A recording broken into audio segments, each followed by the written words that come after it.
Hi, and thanks for watching.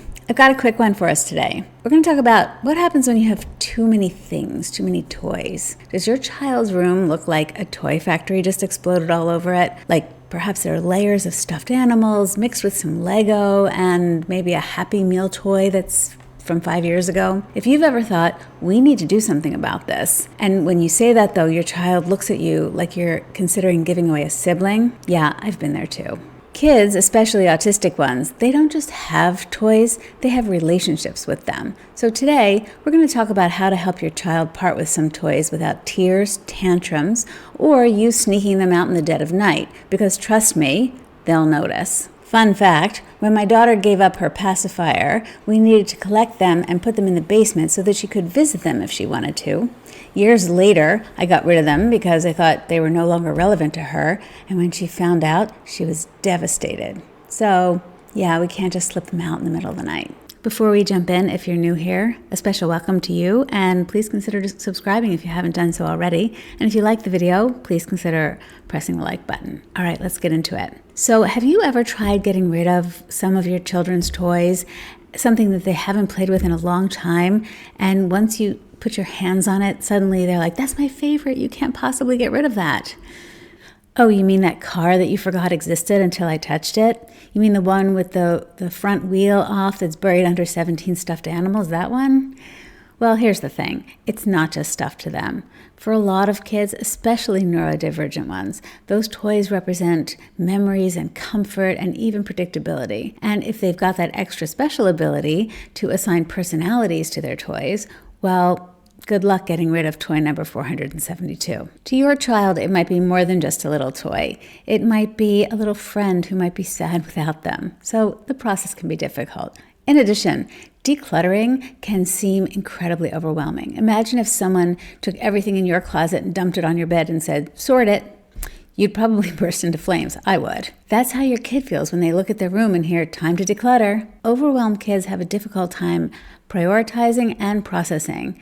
They often just shut down. So here's what not to do, and it's probably pretty obvious, but don't waltz in with a big trash bag and say, okay, we're gonna get rid of half your toys. That is basically starting a war that you will definitely lose. Instead, break it down. Start with perhaps one corner of the room, or maybe one category like stuffed animals or action figures. You can even try to gamify it by saying, let's see if we can find 5 toys that you're ready to say goodbye to today. It's small, manageable, and it doesn't feel like you're attacking their entire world. And for the love of all things holy, don't make this an all-day event. Set a timer for 10 minutes or 15 and tell them, we'll just do a little today and then we'll be done. Even I can only handle decluttering for so long before I want to lay down and stare at the ceiling. So step 1 was start small. Step 2 is address the emotional attachments, because that is the real reason why it's so hard to give away toys. So instead of asking, what can we get rid of? Try flipping it around. Instead, say, show me the toys that are most important to you. Let them pull out the toys that truly matter, and once those are safe and sound,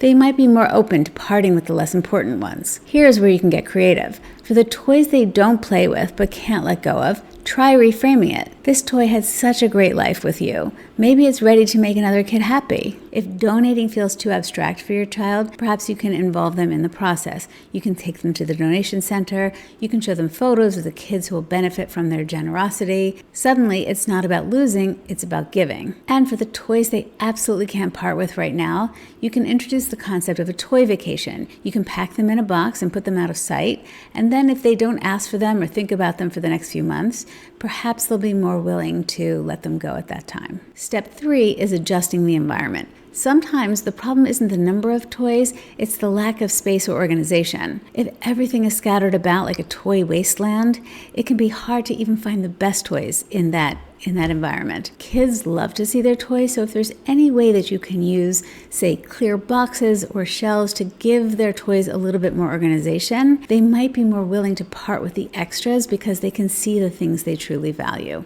If space is tight, you can try rotating toys. Keep a few favorites out and store the rest in a closet or a garage if that's available. And then every few months, you can swap them out. It's like shopping without spending money, and it keeps things fresh. Step 4 is to reframe the process. Let's be honest, decluttering sounds like punishment. Nobody wants to do it. So let's reframe it. Instead of saying we need to get rid of toys, we can say, let's make room for new things. You can link it to an exciting reason like a holiday or a birthday, and suddenly it's not about losing, it's about gaining. You could also try making it playful if your child is open to that. You can pretend that the toys are going on a vacation or an adventure or retiring to a happy place. I mean, it's cheesy, but sometimes that can really work.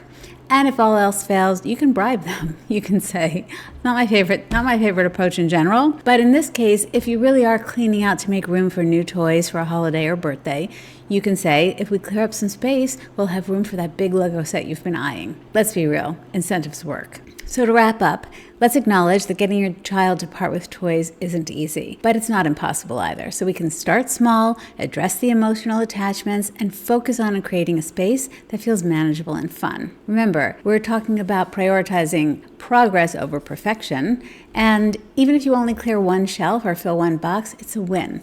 And the best part, you're teaching your child how to make choices, manage emotions, and create a space that works for them. So what's your go-to strategy for decluttering your kids? I'm sure other parents would love to know. So this video was a little longer than I expected, but hope it was helpful for you. If you liked it, please consider pressing the like button, and I'll see you next time.